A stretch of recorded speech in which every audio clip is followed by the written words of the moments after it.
Lakle lakle Inspector Tayai Tayai Tayai Ahan mamagta da Inspector Tayai tabi riba simbu James Saigurjamna taramlok chuba galoinena ikot nonjari ngasi pujarak riba tangkak asi lising amaga chahumga tara suba tangkak anana thagachari sanglaba Inspector Tayai gi tonga tongan ba crime ga mari lene riba wari kaya puning loksingi da makpothokchari Wari sing asi monodrama ama oirgasu tholiba thodok sing asengba thodokki tonga tonganba crime sing puning loksing oina naba amadi thogalon chanaron haujiki matamda tholiba thodok wathok kya maru miyamda tamduna sanajariba monodrama amadi ngasi inaunoba wari ama puduna laksi wari sing maming abokshi karigidamota abokshi haina tholib wari si tabiraga domna sengma konma khanglagani afaba loksun minas hatabana kanda thaminas matau tamge haina di khanbigan awaba soidana tagani Lanthokchari anong batangka abokshi laone sasi laone khartuna laone nangbo karino yodong leirab jibu kaino ni taw dog bani he sei da adum tamna salasu yore yangna salasu nu yodong le adugi wana te da thabok tu yam yamidana nangdi khara mirem ni na phai akhodi mirem na tabani mirem na tabani haujiki matam da bu nang kari thabok surige nati kari thabok surige ba as yare se jagat jagat ngang masina ba Amtane aboksigi manakta chalaga kabara du yagadra na sat amta haina ruchi as salli ji makta du mo haina ji mo haijale aboksi si sho kabara ga sandana paisa di pachana pai bajani paisa haigano sel hayu paisa ji mi maron as mu toksile angak pani nangsu mi gi pochai season ai mi gi miram pochai ha jaja tokani gano ji social media da mai thadopi khotopi as yare kana da bwani mathung marum khangdaba adugumba wadudine aidi sungai yajaning de adu habudi ayu hek phamung du kumtharakpaga aikoi gi oiba potpu kari jarigi lam sibawdaba sibawda mundawgi masdei da kangu manda lan toksana tawrisi ipa ipu nai khoigi chahi lising ohum gi history thamamaba aduga masana khoigi ngamkhai thamlamlaba ipa ipu singine masa masuni adubune lamdam maside khoi mito refugee oisalakadore adubudi dibada ꯑꯩꯈꯣꯏꯁꯦ ꯇꯁꯦꯡꯅ ꯀꯌꯥꯝ ꯀꯨꯏꯅ ꯍꯤꯡꯗꯧꯅꯣ ꯈꯪꯖꯜꯂꯛꯇ꯭ꯔꯦ ꯇꯧꯔꯤꯕ ꯐꯤꯕꯝꯁꯤꯗꯅꯦ ꯑꯩꯈꯣꯏ ꯃꯁꯦꯟ ꯆꯤꯡꯊꯅꯕꯗꯁꯨ ꯈꯥꯡꯕ ꯉꯝꯗ꯭ꯔꯦ ꯀꯅꯥꯒꯤ ꯃꯋꯥ ꯂꯧꯗꯣꯏꯅꯣ ꯈꯪꯗ꯭ꯔꯦ ꯑꯃꯅ ꯉꯥꯡꯉꯤ ꯑꯃꯅ ꯆꯨꯝꯃꯤ ꯑꯃꯅ ꯉꯥꯡꯉꯤ ꯑꯃꯅ ꯆꯨꯝꯃꯤ ꯃꯁꯤꯗꯩꯗꯅꯦ ꯑꯩꯈꯣꯏ ꯃꯁꯦꯟ ꯑꯣꯟꯁꯤꯟꯅꯗꯅ ꯌꯦꯛꯅꯕꯗꯗꯤ ꯈꯨꯠ ꯊꯥꯕ ꯉꯝꯗꯕꯒꯤ ꯃꯑꯣꯡꯗ ꯑꯩꯈꯣꯏ ꯃꯁꯦꯟ ꯂꯣꯏꯅ ꯑꯀꯟ ꯁꯥ ꯂꯩꯔꯕ꯭ꯔꯥ ꯈꯪꯗꯦ ꯍꯦ ꯑꯗꯨꯒ ꯍꯥꯏꯔꯨ ꯂꯥꯎ ꯍꯣꯔꯦꯟꯅꯦ ꯑꯃꯨꯛ ꯁꯦꯡꯗꯣꯛꯎꯒ ꯑꯗꯨꯒ ꯇꯧꯕ ꯀꯥꯟꯅꯗꯕ ꯋꯥꯅꯤꯁꯦ ꯏꯔꯩꯄꯥꯛꯀꯤꯗꯃꯛꯇꯗꯤꯅꯦ ꯁꯠ ꯂꯥꯟ ꯀꯟꯊ ꯀꯟꯁꯤꯜꯂꯗꯤ ꯂꯥꯟ ꯆꯠꯀꯗꯕꯅꯤ ꯀꯥꯟꯅꯗꯦ ꯆꯦꯡ ꯈꯔ ꯇꯛꯊꯣꯛꯑꯒꯅꯦ ꯐꯖꯅ ꯆꯦꯡꯄꯥꯛ ꯑꯣꯏꯅ ꯑꯗꯨꯒꯅꯦ ꯏꯁꯤꯡ ꯈꯔ ꯑꯐꯕꯗꯨ ꯄꯥꯏꯕ ꯆꯦꯡꯄꯥꯛ ꯈꯔꯒ ꯇꯧꯔꯒꯅꯦ ꯀꯥꯟꯅꯗꯦ ꯂꯥꯟ ꯆꯠꯅꯕ ꯇꯧꯒꯗꯕ ꯂꯧ ꯂꯧꯔꯥ ꯑꯃ ꯂꯩꯗꯤ ꯌꯣꯟꯊꯣꯛꯑꯒꯕ ꯂꯥꯏꯁꯦꯟꯁꯒ ꯅꯝ ꯂꯩꯔꯒ ꯌꯦꯛꯅꯕ ꯑꯃꯅꯤꯗꯁꯨ ꯍꯥꯜꯂꯝꯒꯅꯤ ꯃꯗꯨꯅꯤ ꯍꯦꯟꯅ ꯐꯔꯗꯧꯅꯤ ꯅꯪꯁꯨ ꯄꯨꯟꯁꯤ ꯅꯪꯒꯤ ꯋꯥꯔꯤꯁꯤ ꯇꯥꯔꯕꯗ ꯄꯨꯛꯅꯤꯡꯕꯨ ꯅꯨꯡꯁꯤꯔꯦ ꯑꯁꯦꯡꯕꯅꯤꯅꯦ ꯑꯩꯅ ꯍꯥꯏꯁꯤꯗꯣ ꯅꯪ ꯑꯩꯅ ꯈꯔꯒ ꯄꯤꯛꯄꯁꯤꯗ ꯅꯪ ꯊꯥꯖꯗ꯭ꯔꯤꯔꯣ ꯑꯗꯨꯒꯤ ꯋꯥ ꯅꯠꯇꯦꯗ ꯑꯄꯤꯛꯄ ꯃꯤꯅꯕꯨ ꯍꯦꯟꯅ ꯀꯥꯟꯅꯩ ꯍꯥꯏꯕꯅꯤ ꯂꯥꯟꯗ ꯃꯤꯅ ꯅꯣꯡꯃꯩ ꯀꯥꯞꯄꯁꯨ ꯆꯤꯠ ꯆꯤꯠ ꯆꯤꯠ ꯂꯩꯂꯦ ꯄꯥꯜꯍꯧꯗꯦ ꯍꯥꯏꯕꯅꯤ ꯑꯗꯨꯅꯤ ꯅꯠꯇꯦ ꯑꯗꯣ ꯑꯩꯈꯣꯏꯅ ꯆꯠꯂꯤꯁꯤ ꯌꯧꯗꯤ ꯌꯧꯁꯜꯂꯛꯇ꯭ꯔꯤꯕ ꯇꯧꯏꯁꯤꯕꯣ ꯌꯧꯔꯦ ꯀꯩꯗꯧꯒꯦ ꯑꯁꯤꯗ ꯑꯩꯈꯣꯏꯒꯤ ꯍꯅꯨꯕꯤ ꯁꯥꯃꯨꯂꯣꯏꯕꯤ ꯍꯥꯏꯕ ꯇꯥꯔꯦ ꯍꯣꯔꯦꯟ ꯃꯤ ꯃꯃꯥꯡꯗ ꯍꯅꯨꯕꯤꯒ ꯍꯥꯏꯔꯛꯀꯅꯨꯀꯣ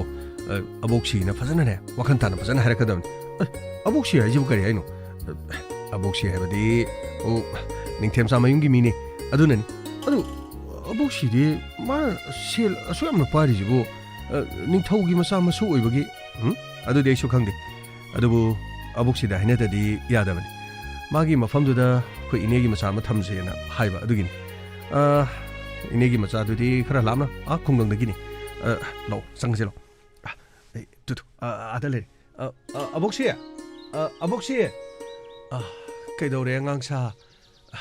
ꯀꯔꯤ ꯍꯥꯏꯒꯦ ꯅꯣꯏꯕꯣ ꯑꯕꯣꯛꯁꯤ ꯑꯩꯕꯨ ꯈꯪꯗꯕ꯭ꯔꯣ ꯅꯪ ꯎꯒꯨꯝ ꯂꯥꯛꯀꯨꯝꯗꯤ ꯇꯧꯈ꯭ꯔꯦꯅꯦ ꯅꯪꯕꯣ ꯅꯍꯥꯃꯨꯛ ꯎꯕꯗꯨꯒ ꯍꯟꯗꯛ ꯎꯕꯁꯤꯒꯗꯤ खरा चौखलंबर करिनोम तौइनी इबुंगो नंगबो अबोक्से नाहवाइना खरा पाखंग मचा ओइबा हौजिना पाखंग मचा बोइसलपगिनी अबोक्से आई मनिंग लेकाइगी निंगथेमगी मचा नुपानी हाइमा निंगथेमदि खुगी मनिंग लेकाइगी नाहवाइ सगोल कांगजै सानाबदो मानी अबोक्से मानी ओ अमसिना खुइ मानाबनि ममिंगना पुंसी मासु ममिंग खंगनि ꯑꯋꯥꯡ ꯂꯩꯀꯥꯏꯒꯤ ꯊꯥꯅꯤꯟꯖꯥꯎꯒꯤ ꯃꯆꯥꯅꯨꯄꯥꯅꯤ ꯑꯦ ꯑꯋꯥꯡ ꯂꯩꯀꯥꯏꯒ ꯃꯅꯤꯡꯒ ꯑꯗꯨꯗꯤ ꯀꯔꯝꯅꯅꯣ ꯑꯩꯈꯣꯏ ꯑꯅꯤꯗꯤ ꯑꯕꯨꯛꯁꯦ ꯇꯤꯟꯅꯕꯅꯤ ꯃꯔꯨꯞ ꯃꯄꯥꯡꯅꯤ ꯍꯣꯏ ꯍꯣꯏ ꯍꯣꯏ ꯍꯣꯏ ꯇꯤꯟꯅꯕ ꯃꯔꯨꯞ ꯃꯄꯥꯡ ꯍꯥꯏꯕꯁꯤꯗꯤ ꯇꯤꯟꯕꯨ ꯇꯤꯟꯅꯔꯗꯤ ꯂꯣꯏꯅ ꯌꯥꯏꯅꯦꯀꯣ ꯌꯥꯟꯕꯨ ꯌꯥꯅꯗ꯭ꯔꯗꯤ ꯃꯃꯥ ꯑꯃꯇꯅ ꯄꯣꯛꯄ ꯃꯆꯥꯁꯨ ꯌꯥꯅꯗꯦꯅꯦꯀꯣ 이bungo ꯌꯥꯝꯅ ꯆꯨꯝꯃꯤ ꯑꯕꯨꯛꯁꯦ ꯑꯗꯣ ꯑꯕꯨꯛꯁꯦ ꯑꯕꯨꯛꯁꯤꯒꯤ ꯑꯁꯤ ꯀꯩꯊꯦꯜꯗ ꯗꯨꯀꯥꯟ ꯚꯔꯥ ꯁꯥꯟꯕꯗꯨꯕꯨ ꯑꯕꯨꯛꯁꯤ ꯃꯐꯝ ꯍꯥꯡꯕ ꯌꯥꯎꯔꯤꯕ꯭ꯔꯥ ꯀꯅꯥꯒꯤ ꯂꯩꯅꯕꯅꯣꯅꯦ ꯅꯨꯄꯥꯒꯤ ꯂꯩꯕꯗꯤ ꯌꯥꯗ꯭ꯔꯦ ꯅꯨꯄꯥꯒꯤꯗꯤꯅꯦ ꯂꯣꯏꯅ ꯐꯨꯜꯂꯦ ꯑꯗꯣ ꯅꯨꯄꯤ ꯃꯆꯥꯒꯤꯗꯤ ꯑꯅꯤ ꯑꯍꯨꯝ ꯂꯩꯈꯤꯅꯤ ꯑꯗꯣ ꯅꯈꯣꯏ ꯑꯅꯤꯒꯤ ꯑꯣꯏꯔꯗꯤ ꯌꯥꯔꯔꯣꯏ ꯑꯗꯨꯒ ꯅꯈꯣꯏ ꯑꯅꯤꯗꯤ ꯌꯨꯝꯁꯨ ꯑꯁꯤꯗ ꯂꯩꯔꯒ ꯀꯔꯤꯒꯤ ꯁꯤꯗ ꯂꯩꯒꯗꯧꯔꯤꯕ ꯑꯕꯨꯛꯁꯦ ꯑꯩꯈꯣꯏꯒꯤ ꯅꯠꯇꯦ ꯑꯩꯈꯣꯏꯒꯤ ꯄꯥꯕꯨꯡꯒꯤ ꯃꯆꯥꯅꯨꯄꯤ ꯑꯃ ꯂꯩꯕꯗꯣ ꯑꯣ ꯈꯪꯉꯦ ꯈꯪꯉꯦ ꯔꯥꯙꯥꯒꯤ ꯃꯆꯥꯅꯨꯄꯤꯔꯅꯦ ꯃꯥꯅꯦ ꯑꯕꯨꯛꯁꯤ ꯃꯥꯅꯦ ꯑꯕꯨꯛꯁꯤꯗꯤ ꯂꯣꯏꯅ ꯈꯪꯕꯤꯔꯝꯃꯤ ꯍꯩ ꯀꯔꯤꯒꯤ ꯈꯪꯉꯣꯏꯗꯒꯦꯅꯦ ꯑꯩ ꯂꯣꯏꯅ ꯈꯪꯉꯤ ꯃꯐꯝ ꯑꯁꯤꯗ ꯂꯩꯔꯝꯕꯅꯦ ꯑꯩꯈꯣꯏꯒꯤ ꯂꯦꯡꯒꯥꯗꯤ ꯄꯪꯂꯩꯕꯨ ꯂꯩꯇ꯭ꯔꯕꯅꯤꯗ ꯑꯩꯈꯣꯏ ꯈꯔꯗꯕꯨ ꯃꯉꯥꯏꯔꯕꯅꯤ ꯑꯗꯨꯗꯤ ꯃꯥꯒꯤ ꯑꯣꯏꯔꯗꯤ ꯅꯨꯄꯤꯅꯤꯀꯣ ꯃꯥꯗꯤ ꯂꯩꯕ ꯌꯥꯅꯤ ꯃꯥꯅꯦ ꯑꯕꯨꯛꯁꯤ ꯑꯗꯨ ꯑꯕꯨꯛꯁꯤ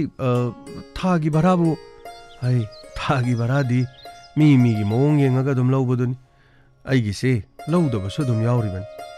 ꯏꯃꯥꯏ ꯁꯤꯗꯩꯗꯅꯦ ꯅꯨꯄꯥ ꯑꯃ ꯂꯩꯔꯤ ꯄꯩꯁꯥꯁꯤꯅꯅꯦ ꯁꯨꯡꯄꯤ ꯄꯤꯗꯕ ꯑꯗꯨꯕꯨꯅꯦ ꯆꯠꯂꯣꯅ ꯇꯥꯜꯂꯕꯅꯤ ꯑꯗꯨꯕꯨꯅꯦ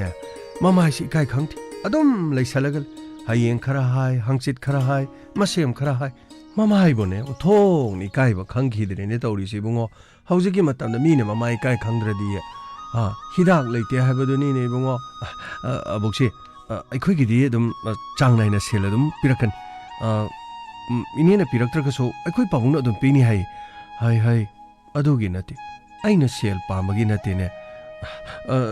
ꯑꯕꯨꯛꯁꯦ ꯋꯥꯐꯝ ꯑꯝꯇ ꯍꯪꯖꯒꯦꯕ 하요 이봉 아복시 그게 디반타가 와리수 간에 사나리 아이기시 마락 타차바 요아데 나티 아복시나 사물로이비가 아니면 야나 좀 하니 지부 아복시 사우로베 인콜 아두가 카바라가 산톡드나 떠리시 아복시 마시보 닝템 사마유 모이버기 닝타우기 강고에나 란툼수부 야암나 능시 그래도 꼬이봉어 낭나 하리보 아픔도 아복시디 란톰 까리마타 레이바 나테다 아이네 레리베 용세 시수 아이기 나티에 까리 하이바 복시야 나 코행악보 오이란 아이디 힝나바 야다바기 힝반 시방암다바기네 아이디 힝리바 하이바도니네 앙사 아복시 아이디 토이도고 모두 와리디 강 아코이 분시나 와펌시 하우도보데기 아복시 아코이기 이네기 마사도수 레이바 야르니 하이바니나 아코이 네나 타자리 아도 아복시 아복시시 마얌나디 셀리암나 파이 사물루비네나 하이 하우지가다 분시나 하이기버도 아도 아복시 아복시기 윰 인콜 아두가 하리버시 아복시기 나테나 하이리시부 이거 아이기 나테 상크라바 와리야만 시베다 타이방 미오이바나네 란톰 punamak시 puruga satpa yaba natene bungo abuksi adubude chumani aduba buksi asuk yamlaba lanthum leiriba mayam aduga kaithel da sandokliba dukan sing punamak singju abuksi gi natrabadi abuksi kanagino aduga abuksina mafam asida dum leirisina kari maramgi abuksi aikoi wari du khangjaba yagadro abuksi nungsikredako asuk sanglaba matam ase kana matana ingonda wafam ase hodorokti hoi wari asibu khangba isung imanaba kairo lekai da leramba pomnamakti taibang thadoktu na satkiba yaw bp stroke tawduna phamungda ayo na hedana leiba khara na yumdagi mapan thokpa ngamdaba khara tong haire do sangkraban wari adubuna koina aigi wari sidena koina taninga darane angangsa abokse ꯑꯩꯈꯣꯏ ꯋꯥꯔꯤꯗꯨ ꯇꯥꯖꯒꯦ ꯌꯨꯝꯗ ꯀꯔꯤꯃꯇ ꯊꯕꯛ ꯂꯩꯍꯧꯗꯦ ꯑꯕꯣꯛꯁꯦ ꯑꯗꯨꯕꯨꯗꯤ ꯑꯩꯈꯣꯏ ꯃꯤꯔꯦꯝꯅꯤ ꯍꯥꯏꯔꯁꯨ ꯌꯥꯏꯗ ꯃꯥꯁꯨ ꯑꯩꯁꯨ ꯊꯕꯛ ꯑꯝꯇ ꯂꯩꯇꯦ ꯅꯣꯡꯉꯥꯟꯗꯩ ꯅꯨꯃꯤꯠ ꯐꯥꯎꯕ ꯈꯔ ꯆꯥꯕ ꯈꯔ ꯊꯛꯄ ꯈꯔ ꯆꯥꯕ ꯈꯔ ꯊꯛꯄ ꯌꯨꯝꯒꯤ ꯏꯃꯥꯒ ꯄꯥꯕꯨꯡꯒ ꯄꯥꯈꯣꯟ ꯆꯠꯄꯒꯤ ꯈꯔ ꯂꯥꯛꯏꯁꯤ ꯃꯉꯥꯏꯔꯦ ꯑꯩꯈꯣꯏꯅꯤ ꯈꯟꯅꯔꯝꯃꯤ ꯍꯧꯖꯤꯛ ꯂꯥꯟ ꯁꯣꯛꯅꯔꯤꯁꯦ ꯁꯤ ꯐꯥꯎꯕꯗ ꯇꯉꯥꯏ ꯐꯗ꯭ꯔꯕꯗꯤ ꯃꯩꯇꯩꯕꯥꯛꯁꯤꯗ ꯂꯩꯔꯤꯕ ꯑꯩꯈꯣꯏ ꯄꯨꯝꯅꯃꯛꯁꯤꯡ ꯑꯁꯤ ꯂꯣꯏꯅꯃꯛ ꯏꯟꯇꯔꯅꯦꯠ ꯄꯥꯏꯔꯒ ꯃꯣꯕꯥꯏꯜ ꯐꯣꯟ ꯄꯥꯏꯔꯒ ꯂꯥꯟꯁꯤ ꯐꯦꯁꯕꯨꯛꯇ ꯁꯣꯁꯤꯌꯦꯜ ꯃꯦꯗꯤꯌꯥꯗ ꯂꯣꯏ ꯇꯧ ꯂꯩꯔꯕ ꯑꯗ ꯇꯁꯦꯡꯅ ꯍꯥꯏꯔꯗꯤ ꯂꯥꯟꯁꯤ ꯊꯣꯛꯇꯕ ꯌꯥꯗ꯭ꯔꯕꯅꯤ ꯏꯔꯝꯗꯝ ꯑꯁꯤꯒꯤꯗꯃꯛ ꯊꯥꯡꯗꯪ ꯄꯥꯏꯔꯁꯨ ꯇꯦꯟꯗꯪ ꯄꯥꯏꯔꯁꯨ ꯇꯉꯥꯏ ꯐꯗꯅ ꯑꯁꯥꯟꯕ ꯇꯦꯟꯒꯥꯏꯗꯨ ꯍꯧꯖꯤꯛꯀꯥꯟꯗꯤ ꯑꯊꯥꯞꯄ ꯂꯝꯗꯒꯤ ꯆꯦꯜꯂꯒ ꯂꯥꯞꯅ ꯍꯦꯛꯇ ꯀꯥꯞꯄ ꯌꯥꯕꯗꯨ ꯑꯣꯏꯔꯁꯨ ꯑꯩꯈꯣꯏ ꯊꯥꯡ ꯇꯦꯟ ꯑꯣꯏꯔꯁꯨꯅꯦ ꯏꯄꯥ ꯏꯄꯨꯅ ꯑꯋꯥꯁꯤꯡꯕꯨ ꯆꯍꯤ 3 ꯈꯨꯟꯇꯥꯛꯄ ꯃꯇꯝꯗ ꯊꯥꯟꯈꯤꯕꯅꯤ ꯃꯗꯨꯒꯤ ꯃꯆꯥ ꯃꯁꯨꯅꯤ ꯍꯥꯏꯖꯔꯤꯕ ꯑꯩꯈꯣꯏ ꯂꯥꯟꯗꯤ ꯁꯣꯏꯗꯅ ꯑꯩꯈꯣꯏ ꯌꯥꯎꯔꯅꯤ ꯑꯩꯒꯤ ꯋꯥꯁꯦ ꯋꯥꯀꯣꯏꯔꯣꯝꯗ ꯆꯠꯈ꯭ꯔ ꯃꯥꯜꯂꯦ ꯑꯗꯣ ꯑꯕꯣꯛꯁꯦ ꯌꯨꯝꯗ ꯀꯔꯤꯝꯇ ꯊꯕꯛꯁꯦ ꯂꯩꯍꯧꯗꯦ ꯑꯕꯣꯛꯁꯦ ꯋꯥꯔꯤꯗꯣ ꯑꯝꯇ ꯇꯥꯖꯒꯦꯕ ꯑꯕꯣꯛꯁꯦ ꯄꯨꯟꯁꯤ ꯅꯃꯤꯡꯅ ꯄꯨꯟꯁꯤꯒ ꯀꯧꯔꯦ ꯅꯪꯅ ꯉꯥꯡꯂꯤꯕ ꯋꯥꯍꯩ ꯃꯌꯥꯝꯗꯨꯒꯤ ꯃꯅꯨꯡꯗ ꯅꯃꯥ ꯂꯩꯕꯥꯛ ꯅꯨꯡꯁꯤꯕ ꯑꯗꯨꯒ ꯏꯃꯨꯡꯒꯤ ꯑꯍꯜ ꯂꯃꯟꯅ ꯍꯥꯏꯕ ꯏꯟꯕꯒꯤ ꯋꯥꯈꯜꯂꯣꯟ ꯈꯔꯁꯨ ꯌꯥꯎꯔꯤ ꯊꯕꯛ ꯁꯨꯗ꯭ꯔꯕꯁꯨ ꯏꯃꯥ ꯏꯄꯥꯅ ꯍꯥꯏꯕꯗ ꯈꯔ ꯆꯠꯄ ꯏꯃꯥ ꯏꯄꯥꯒꯤ ꯄꯥꯈꯣꯟꯗ ꯈꯔ ꯏꯟꯕ ꯀꯥꯏꯅ ꯍꯥꯏꯔꯤꯗꯣ ꯌꯥꯝꯅ ꯅꯨꯡꯁꯤ ꯆꯨꯝꯃꯤ ꯃꯆꯥ ꯍꯥꯏꯕꯁꯤꯗꯤ ꯃꯃꯥ ꯃꯄꯥꯒꯤ ꯊꯧꯗꯥꯡꯅꯤ ꯑꯗꯨꯒꯅꯦ ꯃꯆꯥꯅꯁꯨ ꯃꯃꯥ ꯃꯄꯥꯒꯤ ꯍꯥꯏꯕ ꯏꯟꯕ ꯍꯥꯏꯕꯁꯤ ꯃꯈꯣꯏꯒꯤ ꯊꯧꯗꯥꯡꯅꯤ ꯍꯥꯏꯅ ꯂꯧꯒꯗꯕꯅꯤ ꯆꯥꯎꯔꯛꯂꯕ ꯃꯇꯝꯗ ꯎꯆꯦꯛꯁꯤꯡꯅ ꯃꯈꯣꯏꯕꯨ ꯌꯣꯛꯄꯤꯔꯛꯄ ꯃꯃꯥ ꯃꯄꯥꯕꯨ ꯀꯥꯎꯊꯣꯛꯂꯒ ꯄꯥꯏꯗꯨꯅ ꯃꯁꯥ ꯃꯁꯥꯒꯤꯅꯦ ꯃꯔꯣꯝꯗꯣꯝ ꯍꯤꯡꯅꯕ ꯆꯠꯆꯈꯤꯗꯨ ꯃꯗꯨꯒ ꯇꯥꯏꯕꯪ ꯃꯤꯑꯣꯏꯕꯒꯤ ꯃꯆꯠꯀ ꯈꯦꯠꯅꯩ ꯑꯗꯨꯕꯨꯅꯦ ꯉꯁꯤꯗꯤ ꯃꯥꯂꯦꯝ ꯑꯁꯤꯗ ꯂꯩꯔꯤꯕ ꯁꯥ ꯎꯆꯦꯛꯅ ꯃꯤ ꯑꯣꯟꯁꯜꯂꯦ ꯑꯗꯨꯒ ꯃꯥꯂꯦꯝ ꯑꯁꯤꯗ ꯂꯩꯔꯤꯕ ꯃꯤꯅ ꯁꯥ ꯑꯣꯟꯁꯜꯂꯦ ꯍꯥꯏꯅꯔꯤꯕꯅꯤ ꯅꯈꯣꯏ ꯑꯅꯤꯅ ꯑꯩꯒꯤ ꯋꯥꯔꯤ ꯇꯥꯒꯦ ꯍꯥꯏꯔꯕꯗꯤ ꯌꯦꯡꯉꯣꯏ ꯉꯁꯤꯗꯒꯤꯅꯦ ꯑꯩꯒꯤ ꯃꯇꯝ ꯏꯟꯈꯠꯂꯛꯄꯒꯤ ꯃꯇꯝ ꯍꯥꯏꯕ ꯇꯥꯔꯦꯅꯦ ꯃꯗꯨꯒꯤ ꯃꯇꯝꯗꯒꯤ ꯂꯤꯗ꯭ꯔꯕꯗꯤ ꯋꯥꯔꯤ ꯑꯁꯤꯗꯤ ꯅꯈꯣꯏꯅ ꯈꯪꯂꯣꯏ ꯀꯝꯗꯧꯕ ꯑꯕꯣꯛꯁꯦ ꯋꯥꯔꯤꯗ ꯑꯗꯨꯝ ꯂꯤꯕꯤꯌꯨ ꯀꯔꯤꯁꯨ ꯀꯥꯏꯕ ꯂꯩꯇꯦ ꯑꯩꯈꯣꯏ ꯑꯝꯇꯪ ꯈꯪꯖꯒꯦꯕ ꯑꯕꯣꯛꯁꯤꯅ ꯑꯁꯨꯛ ꯌꯥꯝꯂꯕ ꯂꯟ ꯊꯨꯝ ꯃꯌꯥꯝꯁꯦ ꯑꯕꯣꯛꯁꯤꯒꯤꯁꯨ ꯅꯠꯇꯦ ꯍꯥꯏꯔꯦ ꯑꯗꯨ ꯍꯤꯡꯕ ꯌꯥꯗꯕꯒꯤ ꯍꯤꯡꯕꯅꯤ ꯑꯗꯨꯒ ꯂꯟ ꯊꯨꯝ ꯑꯁꯤꯅ ꯀꯅꯥꯒꯤꯅꯣ ꯑꯗꯨꯒ ꯑꯁꯨꯛ ꯌꯥꯝꯂꯕ ꯃꯌꯥꯝꯁꯤꯕꯨ ꯑꯕꯣꯛꯁꯤꯒꯤꯁꯨ ꯅꯠꯇ꯭ꯔꯒꯗꯤ ꯑꯕꯣꯛꯁꯤꯗ ꯀꯅꯥꯅ ꯄꯤꯔꯤꯅꯣ ꯃꯗꯨ ꯄꯨꯝꯅꯃꯛꯀꯤ ꯋꯥꯔꯤꯗꯣ ꯃꯗꯨꯅꯤ ꯑꯕꯣꯛꯁꯤꯅ ꯂꯤꯔꯛꯀꯗꯧꯔꯤꯕꯁꯤ ꯑꯕꯣꯛꯁꯤ ꯂꯤꯕꯤꯌꯨ ꯇꯥꯅꯤꯡꯕꯅꯅꯦ ꯈꯧꯔꯥꯡꯕꯅ ꯄꯨꯛꯅꯤꯡꯁꯦ ꯂꯥꯡꯇꯛꯅꯔꯦ ꯍꯧꯈ꯭ꯔꯕ ꯃꯇꯝ ꯑꯩꯅ ꯏꯇꯣꯝꯇ ꯏꯊꯟꯇ ꯅꯤꯡꯁꯤꯡꯂꯨꯕꯗ ꯃꯤꯠꯇꯒꯤ ꯄꯤ ꯀꯪꯗ꯭ꯔꯕ ꯋꯥꯔꯤꯅꯤ ꯑꯗꯨꯕꯨ ꯅꯈꯣꯏ ꯑꯅꯤꯅ ꯉꯁꯤ ꯃꯐꯝ ꯑꯁꯤꯗ ꯂꯥꯛꯂꯒ ꯑꯗꯨꯒ ꯑꯩꯅ ꯂꯤꯒꯗꯧꯔꯤꯕꯁꯤꯕꯨ ꯑꯕꯣꯛꯁꯤ ꯑꯩꯈꯣꯏ ꯇꯥꯖꯔꯒꯦꯕ ꯇꯥꯔꯣ ꯃꯐꯝ ꯑꯁꯤꯗ ꯃꯇꯝ ꯑꯃꯗꯅꯦ ꯑꯩꯒ ꯈꯪꯅ ꯆꯥꯟꯅꯕ ꯃꯤꯑꯣꯏ ꯑꯃ ꯂꯩꯔꯝꯃꯤ ꯍꯧꯖꯤꯛꯁꯨ ꯃꯍꯥꯛ ꯂꯩꯔꯤ ꯑꯗꯨꯕꯨ ꯃꯐꯝ ꯑꯁꯤꯗꯗꯤ ꯂꯩꯇꯦ ꯃꯍꯥꯛꯀꯤ ꯃꯃꯤꯡꯅ ꯄꯨꯔꯦꯝꯕ ꯀꯧꯏ ꯑꯕꯣꯛꯁꯦ ꯍꯧꯖꯤꯛꯁꯨ ꯃꯥꯗꯤ ꯂꯩꯔꯤꯕ ꯑꯗꯨꯒ ꯑꯕꯣꯛꯁꯤꯒ ꯈꯪꯅꯕ ꯑꯗꯨꯗꯤ ꯑꯕꯣꯛꯁꯤꯒꯤ ꯏꯄꯨꯔꯣꯏꯕ ꯅꯠꯇꯦ ꯑꯉꯥꯡꯁꯥ ꯑꯩ ꯌꯨꯝ ꯄꯥꯟꯗ꯭ꯔꯦ ꯀꯔꯤꯅꯣꯅꯦ ꯑꯕꯣꯛꯁꯦ ꯑꯕꯣꯛꯁꯤꯒꯁꯨ ꯈꯪꯅꯕ ꯑꯗꯨꯒ ꯃꯐꯝ ꯑꯁꯤꯗꯁꯨ ꯂꯩꯔꯝꯕ ꯄꯨꯔꯦꯝꯕ ꯑꯁ ꯉꯥꯏꯈꯣꯍꯦ ꯋꯥꯔꯤꯗꯨ ꯇꯥꯀꯣ ꯅꯪꯅ ꯑꯃꯨꯛ ꯌꯥꯝꯅ ꯀꯔꯤꯅꯣ ꯈꯪꯅꯕ ꯍꯪꯕꯅꯤ ꯀꯔꯤꯅꯣ ꯅꯈꯣꯏ ꯑꯅꯤꯅ ꯌꯦꯠꯅꯔꯅꯨ ꯆꯨꯝꯃꯤ ꯃꯐꯝ ꯑꯁꯤꯗ ꯂꯩꯔꯝꯃꯤ ꯑꯗꯨꯕꯨ ꯍꯧꯖꯤꯛ ꯃꯍꯥꯛꯀꯤ ꯋꯥꯔꯤ ꯂꯤꯗ꯭ꯔꯤꯉꯩꯗ ꯑꯩꯒꯤ ꯍꯧꯈꯤꯕ ꯋꯥꯔꯤꯗꯣ ꯑꯗꯨꯗꯒꯤ ꯍꯧꯔꯛꯀꯦꯀꯣ ꯑꯉꯥꯡꯁꯥ ꯑꯕꯣꯛꯁꯦ ꯋꯥꯔꯤꯁꯦ ꯇꯥꯅꯤꯡꯕꯅ ꯂꯥꯡꯇꯛꯅꯔꯦ ꯑꯕꯣꯛꯁꯦ ꯑꯃꯨꯛꯇ ꯍꯥꯏꯕꯤꯌꯨ ꯑꯕꯣꯛꯁꯤꯗ ꯑꯁꯨꯛ ꯌꯥꯝꯕ ꯂꯟ ꯊꯨꯝ ꯄꯤꯔꯤꯕ ꯑꯗꯨꯒ ꯀꯔꯤ ꯃꯔꯝꯒꯤꯗꯃꯛ ꯑꯕꯣꯛꯁꯤꯅ ꯌꯨꯝ ꯄꯥꯟꯗꯕꯒꯤ ꯃꯔꯝꯅ ꯀꯔꯤꯒꯤ ꯑꯕꯣꯛꯁꯦ ꯑꯗꯨꯒ ꯑꯕꯣꯛꯀꯤ ꯅꯨꯡꯁꯤꯅꯕ ꯂꯩꯔꯝꯃꯤ ꯍꯥꯏꯔꯒ ꯃꯥꯒ ꯂꯥꯞꯊꯣꯛꯅꯔꯒ ꯂꯩꯔꯤꯅ ꯃꯔꯝ ꯀꯔꯤꯒꯤ ꯑꯗꯨꯒ ꯃꯥꯅ ꯃꯇꯧ ꯀꯔꯝꯅ ꯋꯥꯔꯤꯗꯣ ꯑꯩ ꯂꯣꯏꯅ ꯍꯥꯏꯔꯛꯑꯒꯦ ꯃꯨꯟꯅ ꯇꯥꯔꯣ ꯑꯩꯈꯣꯏ ꯑꯅꯤ ꯌꯥꯝꯅ ꯅꯨꯡꯁꯤꯅꯔꯝꯃꯤ ꯑꯗꯨꯕꯨ ꯑꯩꯈꯣꯏ ꯑꯅꯤꯒꯤ ꯃꯔꯛꯇ ꯄꯜ ꯑꯃꯈꯛꯇꯤ ꯑꯩꯅ ꯅꯤꯡꯊꯦꯝꯆꯥꯃꯌꯨꯝ ꯑꯗꯨꯒ ꯃꯥꯅ ꯈꯨꯡꯒꯪꯗꯒꯤ ꯑꯗꯨꯕꯨ ꯑꯩꯈꯣꯏꯅꯤ ꯁꯛꯈꯪ ꯃꯥꯏꯈꯪꯅꯈꯤ ꯅꯣꯡꯃ ꯁꯤꯗ ꯂꯥꯛꯑꯣ ꯀꯩꯗꯩꯅꯣ ꯇꯧꯔꯤꯗꯨꯕꯣ ꯁꯤꯗ ꯂꯥꯛꯑꯣꯃꯦ ꯀꯔꯤꯅꯣ ꯑꯁ ꯃꯤ ꯌꯥꯝꯅ ꯂꯩꯌꯦ ꯑꯁ ꯀꯩꯅꯣ ꯃꯤ ꯌꯥꯝꯅ ꯂꯩꯌꯦꯕꯣ ꯆꯪꯁꯜꯂꯣ ꯁ꯭ꯋꯥꯏꯗ ꯋꯥꯔꯤ ꯁꯥꯟꯅꯁꯦ ꯍꯥꯏꯕ ꯀꯔꯤꯅꯣ ꯍꯥꯏꯌꯨ ꯑꯁ ꯀꯔꯤꯅೋ ꯇꯥꯊꯣꯠ ꯑꯣꯏꯗꯅ ꯀꯔꯣꯝꯗ ꯆꯠꯈ꯭ꯔꯕꯅꯣ ꯈꯪꯗꯦ ꯑꯩ ꯏꯊꯟꯗ ꯑꯃꯨꯛ ꯊꯝꯃꯝꯃꯤꯁꯤꯅ ꯀꯩꯒꯤꯅꯣ ꯈꯪꯗꯦ ꯀꯩꯁꯨ ꯇꯧꯔꯣꯏ ꯇꯥꯊꯣꯠꯇꯣ ꯑꯩꯅ ꯀꯩꯅꯣ ꯆꯥꯅꯕ ꯁꯤꯡꯖꯨ ꯕꯣꯔꯥ ꯂꯩꯔꯣꯅꯅꯦ ꯃꯥꯒ ꯃꯪꯂꯦꯝꯒ ꯄꯨꯟꯅ ꯊꯥꯈ꯭ꯔꯕꯅꯤ ꯂꯥꯛꯑꯣ ꯁꯤꯗ ꯐꯝꯃꯨ ꯂꯥꯛꯑꯣ ꯀꯩꯗꯧꯔꯒꯦ ꯏꯅꯥꯛꯁꯤꯗ ꯐꯝꯃꯨ ꯂꯥꯛꯑꯣꯕ ꯑꯁ ꯇꯜꯂꯦꯕ ꯑꯆꯠ ꯑꯣꯡ ꯃꯤ ꯎꯈ꯭ꯔꯒꯅꯦ ꯍꯣꯔꯦꯟ ꯑꯃꯨꯛ ꯑꯗ ꯁꯝꯈꯥꯗ ꯇꯝꯃꯒ ꯂꯣꯏꯅꯃꯛꯅꯦ ꯋꯥ ꯊꯣꯛꯀꯅꯤ ꯑꯁ ꯅꯣꯏ ꯁꯝꯈꯥꯅꯅꯦ ꯀꯔꯤꯝꯇ ꯍꯥꯏꯔꯨꯁꯤ ꯌꯥꯔꯦ ꯂꯥꯛꯑꯣꯁꯤ ꯂꯥꯛꯑꯣ ꯁꯤꯗ ꯐꯝꯃꯨ ꯂꯥꯛꯑꯣꯕ ꯅꯣꯡꯃꯇꯁꯨ ꯏꯅꯥꯛꯇ ꯐꯝꯃꯨ ꯀꯩꯗꯧꯕꯒꯦ ꯑꯁ ꯌꯥꯔꯦ ꯍꯥꯏꯕ ꯂꯥꯛꯑꯣ ꯁꯤꯗ ꯐꯝꯃꯨ ꯂꯥꯛꯑꯣꯁꯤ ꯑꯁ ꯐꯝꯃꯦꯁꯦ ꯌꯥꯔꯦ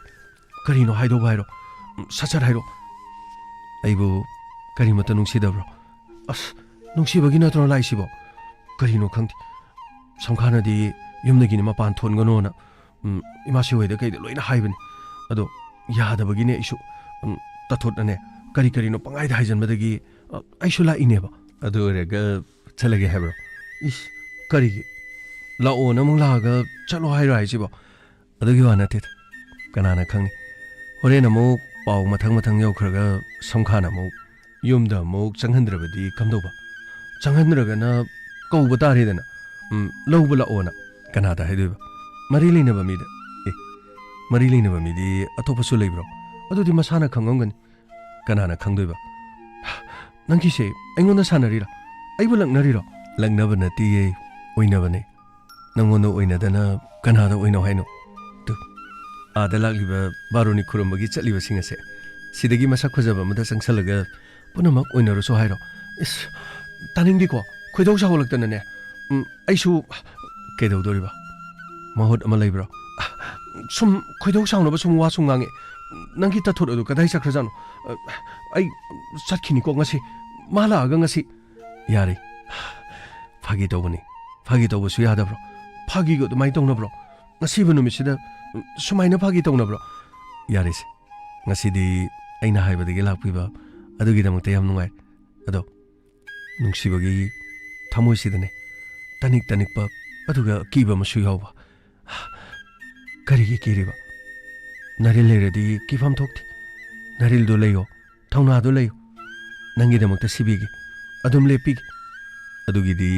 ꯊꯃꯣꯏꯁꯤꯅ ꯅꯍꯥꯟꯅ ꯄꯤꯈ꯭ꯔꯕꯗꯨꯗꯤ ꯍꯧꯖꯤꯛ ꯐꯥꯎꯕ ꯂꯧꯁꯟꯗ꯭ꯔꯤꯕ꯭ꯔꯣ ꯊꯃꯣꯏꯗꯤ ꯍꯥꯏꯔꯛꯄ ꯅꯨꯃꯤꯠꯇꯒꯤ ꯑꯩꯅ ꯄꯤꯈꯤꯕꯅꯤ ꯅꯪꯒꯤ ꯊꯃꯣꯏꯗꯤ ꯑꯩꯅꯁꯨ ꯈꯪꯕ ꯉꯝꯗꯦ ꯂꯧꯅꯝ ꯑꯗꯨꯒ ꯅꯇꯥ ꯇꯧꯕ ꯑꯣꯏꯔꯝꯂꯕꯗꯤ ꯀꯅꯥꯅ ꯈꯪꯒꯅꯤ ꯑꯎꯕ ꯄꯥꯝꯕ ꯅꯨꯄꯥꯒꯤ ꯊꯃꯣꯏ ꯑꯩꯕꯨ ꯎꯕꯗꯒꯤ ꯅꯨꯡꯁꯤ ꯍꯥꯏꯖꯅꯔꯒ ꯑꯁ꯭ꯋꯥꯏꯗꯁꯨ ꯑꯗꯨꯒ ꯅꯈꯣꯏꯒꯤ ꯈꯨꯡꯒꯪꯗꯁꯨ ꯃꯁꯛ ꯐꯖꯕ ꯌꯥꯝꯅ ꯂꯩ ꯍꯥꯏ ꯃꯈꯣꯏꯒ ꯑꯃꯨꯛ ꯅꯨꯡꯁꯤ ꯆꯤꯔꯣꯜ ꯇꯧꯅꯔꯝꯂꯕꯗꯤ ꯃꯤꯃꯥꯡꯗ ꯆꯣꯞ ꯏꯀꯥꯏꯕ ꯅꯪ ꯄꯨꯝꯅꯃꯛꯁꯦ ꯇꯨꯡꯗ ꯀꯔꯤ ꯊꯣꯛꯑꯗꯣꯏꯅꯣ ꯍꯥꯏꯕ ꯈꯪꯗꯦ ꯑꯎꯕ ꯄꯥꯝꯕ ꯑꯗꯨꯒ ꯈꯨꯡꯒꯪꯗ ꯃꯁꯛ ꯐꯖꯕ ꯃꯌꯥꯝ ꯂꯩꯔꯁꯨ ꯄꯨꯔꯦꯝꯕꯅ ꯀꯅꯥꯕꯨꯁꯨ ꯅꯨꯡꯁꯤꯗꯦ ꯄꯨꯔꯦꯝꯕꯅ ꯀꯅꯥꯕꯨꯁꯨ ꯄꯥꯝꯂꯨꯗꯦ ꯄꯨꯔꯦꯝꯕꯒꯤ ꯊꯃꯣꯏꯒꯤ ꯃꯄꯨꯗꯤ ꯁꯅꯥꯅꯤ ꯑꯩꯒꯤ ꯁꯅꯥ ꯀꯔꯤꯅꯣ ꯇꯧꯔꯤꯗꯨꯕꯣ ꯑꯩꯈꯣꯏꯒ ꯂꯩꯔꯤ ꯍꯥꯏꯕꯁꯦ ꯂꯣꯏꯅ ꯀꯥꯎꯊꯣꯛꯑꯕ꯭ꯔꯣ ꯇꯧꯔꯤꯗꯨꯕꯣ ꯇꯥꯊꯣꯠ ꯍꯣꯏ ꯂꯥꯛꯑꯦ ꯌꯥꯏꯗ ꯀꯦꯅꯧꯗ ꯑꯗꯨꯅꯕꯨ ꯕꯥꯔꯨꯅꯤ ꯈꯨꯔꯨꯝꯕ ꯂꯥꯛꯂꯤꯕꯅꯤ ꯑꯁ ꯁꯝꯈꯥꯅꯗꯤꯅꯦ ꯆꯠꯄ ꯌꯥꯔꯣꯏ ꯍꯥꯏꯗꯅ ꯑꯗꯨꯕꯨꯅꯦ ꯑꯩꯅ ꯏꯃꯥꯁꯤꯗꯅꯦ ꯒꯤꯔꯤ ꯇꯛꯑꯒ ꯃꯅꯤꯡ ꯂꯩꯀꯥꯏꯒꯤꯁꯨ ꯑꯋꯥꯡ ꯂꯩꯀꯥꯏꯒꯤꯁꯨ ꯄꯨꯟꯅ ꯆꯠꯂꯒ ꯂꯥꯏ ꯈꯨꯔꯨꯝꯂꯨꯒꯗꯕꯅꯤ ꯍꯥꯏꯕꯗꯒꯤ ꯌꯥꯔꯒ ꯄꯨꯔꯒ ꯂꯥꯛꯄꯩ ꯋꯥꯅꯤ ꯃꯐꯝ ꯑꯁꯤꯗꯅ ꯐꯤꯂꯝ ꯀꯨꯝꯗꯅ ꯍꯦꯛ ꯂꯩꯔꯝꯃꯤ ꯑꯩꯈꯣꯏꯕꯨꯅ ꯁꯤꯡꯖꯨ ꯕꯣꯔꯥ ꯂꯩꯔꯨꯆꯣꯅ ꯍꯦꯛ ꯊꯥꯗꯣꯛꯄꯤꯔꯒ ꯎꯈꯣꯡ ꯋꯥꯈꯣꯡ ꯃꯔꯛꯁꯤꯗ ꯀꯔꯤꯕꯨ ꯍꯥꯏꯖꯒꯗꯕꯅꯣ ꯈꯪꯗꯦꯗ ꯑꯌꯦꯡꯕ ꯑꯩꯈꯣꯏꯅ ꯍꯦꯛ ꯏꯀꯥꯏꯖꯔꯦ ꯑꯁ ꯌꯥꯔꯦ ꯊꯥꯊꯣꯠ ꯂꯥꯛꯑꯣ ꯆꯪꯉꯣ ꯁꯤꯗ ꯂꯥꯛꯑꯣ ꯀꯔꯤꯁꯨ ꯍꯥꯏꯅꯕ ꯅꯠꯇꯦ ꯃꯥꯒꯤ ꯅꯥꯔꯨꯝꯗ ꯐꯠꯇꯕ ꯑꯃ ꯄꯛꯑꯦꯗꯅ ꯁꯨꯝ ꯌꯦꯡꯉꯝꯕꯅꯤ ꯈꯪꯖꯔꯦ ꯂꯣꯏꯅꯃꯛ ꯎꯖꯔꯕꯗꯣ ꯉꯁꯥꯏꯗꯒꯤꯅꯦ ꯃꯪꯂꯦꯝ ꯑꯩꯈꯣꯏꯅꯤ ꯂꯣꯜꯂꯒ ꯄꯨꯟꯅ ꯌꯦꯡꯖꯔꯤꯕꯅꯤ ꯑꯩꯕꯨꯗꯤ ꯄꯛꯁꯟꯕꯤꯔꯛꯀꯅꯨꯗ ꯑꯩꯗꯤ ꯀꯔꯤꯝꯇ ꯎꯖꯍꯧꯗꯦ ꯁꯨꯝ ꯇꯝꯕꯗꯒꯤ ꯇꯥꯖꯕꯅꯤ ꯀꯅꯥꯅ ꯂꯩꯀꯥꯏꯒꯤ ꯆꯤꯟꯗꯝꯕꯤ ꯄꯥꯎꯗꯝꯕꯤ ꯀꯅꯥꯅ ꯀꯩꯅꯣ ꯍꯥꯏꯁꯤꯕꯣ ꯑꯩꯕꯨ ꯆꯤꯟꯗꯝꯕꯤ ꯄꯥꯎꯗꯝꯕꯤꯔꯣ ꯇꯥꯊꯣꯠ ꯑꯗꯨꯃꯥꯏꯅ ꯍꯥꯏꯅꯨ ꯃꯤꯒꯤ ꯅꯨꯡꯁꯤꯅꯔꯤꯕꯁꯤ ꯎꯔꯒꯅꯦ ꯅꯪꯁꯨ ꯅꯊꯃꯣꯏꯗꯨ ꯈꯔꯗꯤ ꯌꯥꯡꯊꯣꯛ ꯅꯨꯡꯁꯤ ꯀꯥꯏꯅ ꯑꯩꯉꯣꯟꯗꯅꯦ ꯐꯥꯒꯤ ꯀꯣꯛ ꯍꯥꯏꯔꯁꯨ ꯌꯥꯔꯤ ꯄꯣꯠꯅꯤ ꯅꯪꯁꯤꯃ ꯆꯠꯃꯤꯟꯅꯔꯤꯕ ꯑꯅꯤꯁꯤꯅ ꯅꯨꯡꯁꯤ ꯆꯤꯜꯂꯣꯛꯅꯔꯒ ꯑꯩꯈꯣꯏꯅꯤꯅꯦ ꯌꯦꯛꯅꯕꯒꯤ ꯊꯥꯡ ꯇꯦꯡ ꯇꯥꯡ ꯍꯥꯏꯅꯔꯁꯦ ꯍꯥꯏꯔꯤꯔꯣ ꯌꯥꯔꯗꯤ ꯈꯟꯅꯗꯧ ꯁꯔꯨꯛꯇꯤ ꯅꯨꯡꯁꯤꯅꯕꯅ ꯐꯠꯇ꯭ꯔꯅꯦ ꯇꯥꯊꯣꯠ ꯇꯜꯂꯤꯀꯣ ꯇꯥꯃꯥꯂꯦ ꯅꯪ ꯌꯥꯝ ꯇꯜꯂꯦꯅꯦ ꯍꯥꯏꯁꯤꯅꯤ ꯑꯩꯅ ꯍꯥꯟꯅ ꯇꯥꯔꯕꯅꯤ ꯃꯅꯤꯡ ꯂꯩꯀꯥꯏꯒꯤ ꯃꯦꯝꯆꯥꯒ ꯀꯣꯏꯅꯩ ꯍꯥꯏꯕ꯭ꯔꯥ ꯀꯩꯅꯣꯝ ꯍꯥꯏꯗꯨꯗꯤ ꯅꯪꯗꯤ ꯇꯜꯂꯤꯀꯣ ꯅꯣꯏ ꯃꯦꯝꯆꯥꯗꯣ ꯃꯤꯗꯨ ꯏꯆꯥꯎ ꯆꯥꯎꯔꯗꯅ ꯕꯨꯞ ꯂꯥꯎꯔꯗꯅ ꯑꯩꯉꯣꯟꯗꯒ ꯈꯟꯅꯕ ꯍꯧꯔꯗꯤ ꯐꯨꯅꯔꯁꯨꯅꯦ ꯑꯩꯅ ꯃꯥ ꯉꯝꯕꯩ ꯋꯥ ꯂꯩꯇꯦ ꯃꯥꯅ ꯉꯝꯒꯅꯤ ꯃꯦꯝꯆꯥꯒ ꯀꯣꯏꯅꯔꯒ ꯑꯩꯉꯣꯟꯗ ꯅꯨꯡꯁꯤꯒꯥꯏꯗꯤꯅꯦ ꯑꯩꯉꯣꯟꯗ ꯆꯤꯜꯂꯣꯛꯅꯕꯤꯔꯅꯨ ꯑꯁ ꯃꯗꯨꯗꯤ ꯀꯩꯅꯣ ꯍꯩ ꯅꯣꯏꯅ ꯈꯔ ꯑꯉꯥꯡ ꯑꯣꯏꯔꯤꯉꯩ ꯊꯥꯕꯜ ꯃꯅꯤꯡꯗ ꯆꯣꯡꯉꯤꯉꯩ ꯑꯗꯣꯉꯩ ꯑꯩꯅ ꯃꯦꯝꯆꯥꯗ ꯅꯨꯡꯁꯤꯅ ꯍꯥꯏꯐꯦꯠ ꯍꯥꯏꯔꯨꯕꯩ ꯋꯥꯅꯤ ꯑꯗꯨꯁꯨ ꯃꯥ ꯃꯅꯤꯡꯗꯒꯤ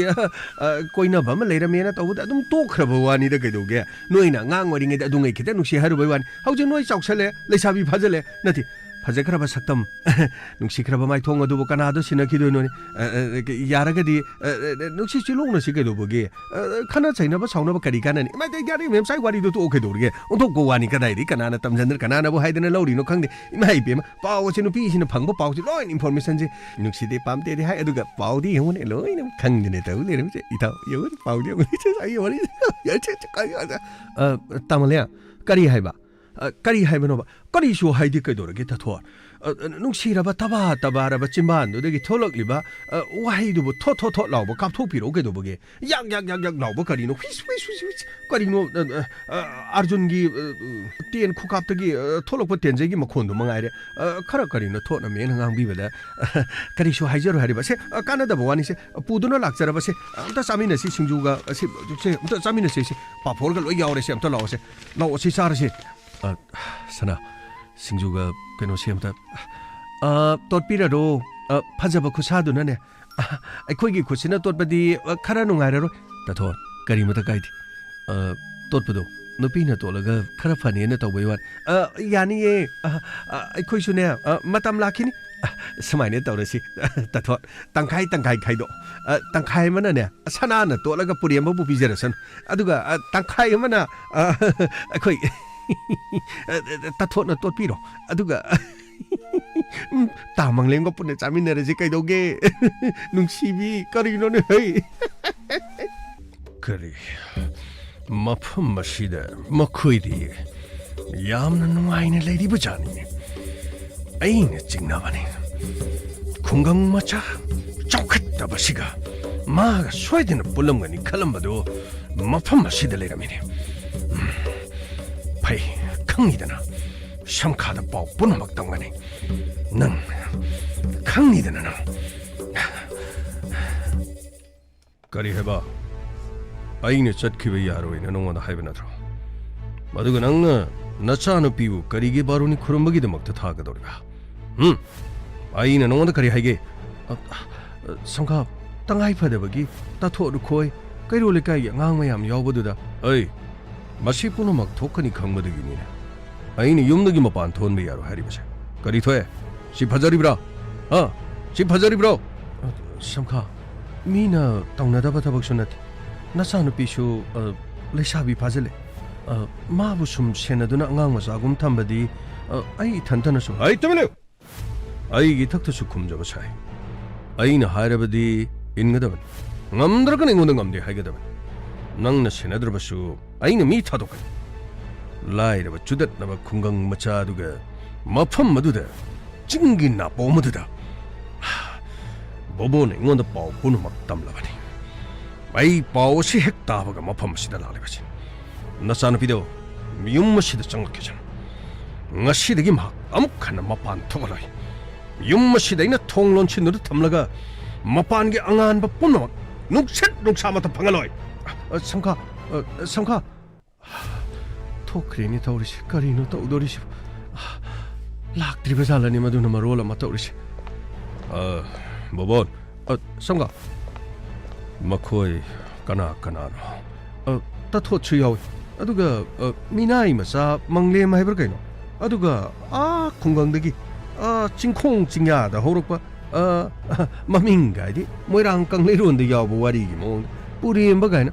ꯄꯨꯔꯦꯝꯕ ꯅꯪꯅ ꯅꯍꯥꯟꯃꯨꯛ ꯍꯥꯏꯕꯗꯨ ꯅꯠꯇ꯭ꯔꯥ ꯃꯥꯅꯤ ꯁꯝꯈꯥ ꯂꯥꯛꯈꯤꯁꯅꯨ ꯉꯁꯤ ꯆꯞ ꯆꯥꯅ ꯄꯔꯥ ꯇꯝꯕꯤꯒꯅꯤ ꯑꯗꯨꯗꯤ ꯑꯩ ꯂꯩꯍꯧꯔꯒꯦ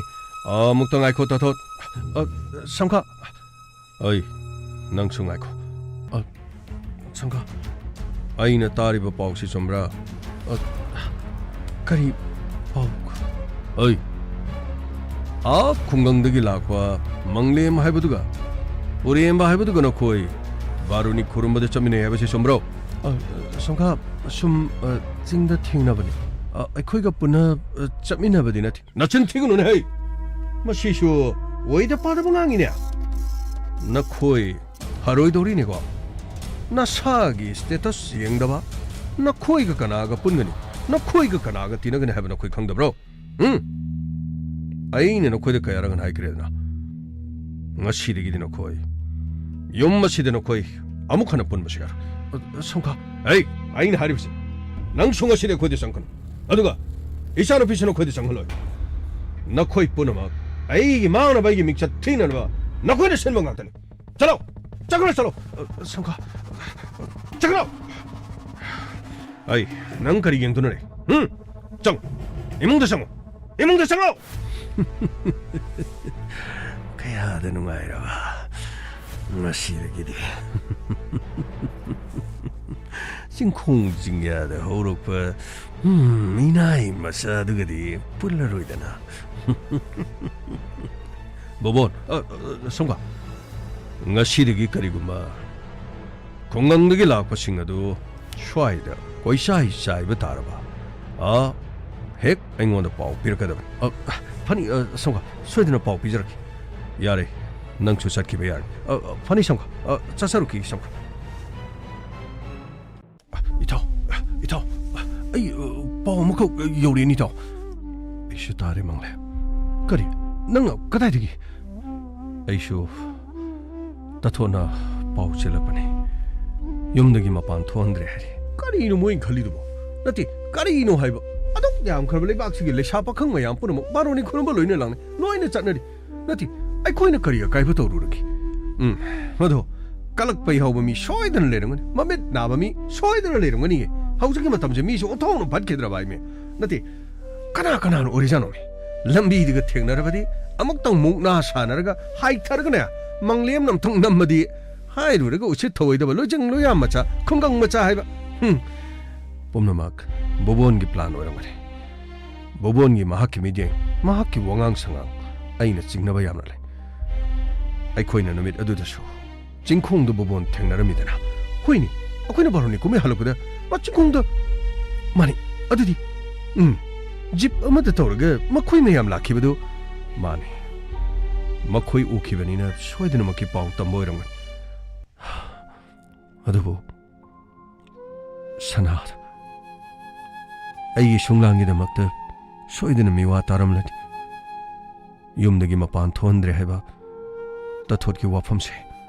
라이나 로베야트 юмдagi 마부 마판 토한다버드 너트나 따토르 코이가 슈마가 운한드레 하리 아스 마두다니나 이나 목사이시 따토르 부디 뭐 코이 우나루부 텍나루부 야 해바부 사나 야우드르버디 따토르 코 우나루가 거리 가나니 봄나막 아이코이는 마틱 자다버긴 아이코이는 건강 시다 복로버긴 아세 아두기 와디 까슈 칼루나다 건강도 보게 도르게 나티 낭보시다 사라 헬가 리브로 마코이주네 헨말라바이드니 야암나 해만 그래 마혹사기 쩌나르면 니움도 혹직 포보듬 쩌나드는 듬 레이브두부 나티 까리 떠우리 하리노바 아스 캉데 아세잉아망 아두다기 건강 징콩 징야 나도음다 떠울레르디 까람바 바텀도 속콜로 고도르미노 농탁단에 아름버pot 요토 마툼 따바도 에로플레인 파이러바 호로바니바 하우지기 마탐시드네 앙악 파이버든 거 미미기 북센세 떠토록바 타박도 로이나 캉게 하이버든 아두디타 하우지 까리다우니 떠우리시데 까리다우니다 마탐 크레디 tuminhe leitaba yararu aikoina mafamadu makhelanglabadi manghonde hena waba oigan as aigi wadine hekta chasanje lei hekta ne karibu tawdun tholopaga khudang bare ko kokchelaga lorene yadi ahlaman gi mayok telegumse madu mokhoigi hak machabu phahaningba machabu afaba mafamda leheningba haibase mama mapa gi aningba as adu adi tu e nanga thanaga thungnadadi as aiga ta thogdi kamai thungnadoiba asaktu wani da nang juba 누파 만데 누파 톡데 그리 하이사나나 랩다 레피우 낭기다부터 시비게 하리더니 랩다 레피오 너코토 에이 치다 띵토 그리노 야디 하이드노부 필름 리라기 모홍다 나티 낭아 좀 야라다 나티 야라더라 버두보 아이야네 하이케베데 레이트 아두부 안싱기 마욕다디 안싱기 마욕데 안싱기 마욕다 레이바 레이타바 나티네 본도 낭나 타고도리도 그리노 사나 야우드나 낭부 힝방 응거도리브로 하 망라한다 미국 코딩다 예eng루보다 사나게 사나가 땅아이 예eng루보다 하이다니 낭보 나티 나시 누미니 humni pau phone da bisi da su hui angau budong no maside leira kanse nangna sanaga pau phone dar kam dog du ai budi ta tho to osune phagi maning la kai gi mem sa du ga khara wari sana matam le nai nang kana ga sana dori gi ita kana amata ga wari sana dra base nungsibadi thamoi gi mari thamoi nung da duma la tu na lekhraban kok loroi da cham thuk pada mo khana ye khraba saktam ne hak tu na tham khraban aina mabudi karisu kaur adubu mabu muk namduna atopa khana tho muk madudan khwaidigi lurakadori se atai gi matang dun climax lakadori atopa nu pada thaja thokrabadi ahal lamana haibada yelunu hairam liba majai bungo gi wafam do hayeng thamoi laiman oina na maisa langna bani haiba tare kari haigada banu khangde mioi bana suk chawraba tongan ba khenaraba pange amarum thammi sibu karino mioi ba jiba koi mioi ba di chamana bam tokdro lairaba ina khunba suba no magi henjabagi allamana thamjarmagi bara pangpai ma paijaban nahaksu lamdam sidadi nungai yai phabai mu magi masani hariba adu hektama loijing loya chingkhong chingya de ge hobani haidana mi bu masing thada basidi era masidi ne aidi phaijom namai kallaga khudang tap pairaga majai be ma pudana ne thok chelakpa khungang asida thamaga ne mahakpune leimarel phamthon hatpadunabo hena phagani khali edi majai bungo ita kharai degina aigu mamana madugi thabak tu ngambana karino harisibo natedi nungsibaje ka thoge haribro nati karim to wangang na ro sha haribro ponchi chopugi lap thopong ngamadro aiga ta thot khadi khanbiruno ne manglemgi thokpa leikhin adubu puri hembagi thamoina nungshiraba sanabu kaukthopung ngamgane haibasidi thajaba ngamde dei ta matam khara tumina lekise yengkise pau phongna ngambra haibado maga soidana di noma matam ma thengna rakhinidana aduka tathot chuleri I he tathot ki wadu to one tathot changma yadre ne madudani lori base kari da pau phongna gani chithi iraba sukana da pigani maduga karamno mangonda paw si hongen as ide use chithi du mayum da salgane nauri ma paraga phatak kapke adugane chithi do imung do trong tang kong kang kheng ai tan ge chithi do copy o mari nab thogane hekta lapna leraga hekta amamuk langchen ge mayum do chithi nga tanga hen ge madu yade kariguma chithi thena khrabadi mangonda amu hena khodong thiba thogane adu bitaw tumina lebadi yaro nang khalo sanaga nang kaina banga madro nang sanaga kaina banga madra ba ngamloi sanaga iga kaina bangamloi aini hingliba punchi sanagi da magdani aduga sana aingodagi lapthokiba yaroi haujik phawdi wakhal tarba mahalida sangka mapanchu thoktrabani na tabak chalabasu nahak chatpataban yum masidagi mathanta thadokba yade mahaki mabukchen olakpra olaktabra idu aikhoi yengba tari haujik phawbadi thongal sida khungang macha du lakte dana haujik phawgi di aishu thoina udre yengba tari hadubu makhoi gi yengdoni saagi punchi mangbadi yaro mana haujik kari pami makata na mahi tamba pamlabadi mapalamda ain labna mabu thaba pam adu natragana aikhoi gi mai shop ka da boy rabadi ahan sing pomna maka tanaraga khucha bi me yenglaga phairelam ta da long thokki ban aikhoi gi khwai de kya phaboy ge madudi manadi ai mana ya ba ya da ban tine aikhoi gi ning ba pa ma da tawga da bani ma gi ning ba pa ma da khoina sakka da ban tine sija hoi so ai wa hai maha mun shenabagi tangai phada bale खुत्तगी शत नानथोखिबा मतमदा करिगमा खुंगंग मचादुगी मनाक्ता चेनखि चोंखिबा तारबदि EMI असे मिमांगदा नोंखत्तुना चटपा ngamloidabani masi punamak ai nangwanda hairibasi haibidi haiganuko karino tawgadabase imung asidana mahana chabu chadaboi somdana samkagi yathang karino tawgadoribase mapalamda labna mahi tamba thakiba maduna phagadoribra natragana luhongkiba magi mapungningi oiba wa matang hangkige कदा वाइदेनो हा नथि कदा वाइदेनो बले हाइबो आइको वाइ असिदने मोइ मासिगा थोलखरबन आइनि मनाक्तुदा संगसनबदी नखोइगी पाउ तमा मानखिन आइसु खंगौदना लंबीदा थेंनबगी मोंगदा आई साजेनगी अदुगने इमासिगा वारी सानरिङेदा माना सिगिने लाइसंसिगी मनिंगदा पत थोलकदा करी करीनो वा हाइगदबदो सचत हायो पिगदब लेरदिने चिठीसिंगदो सचत पियो आइना मंगोदा मो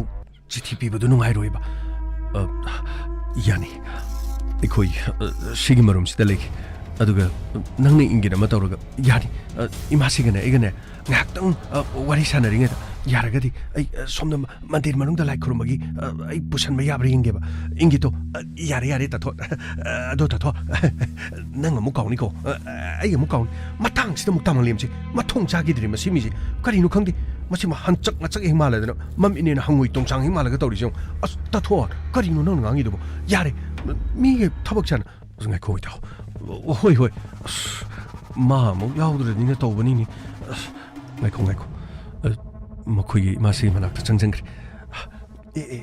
वारी सागरेने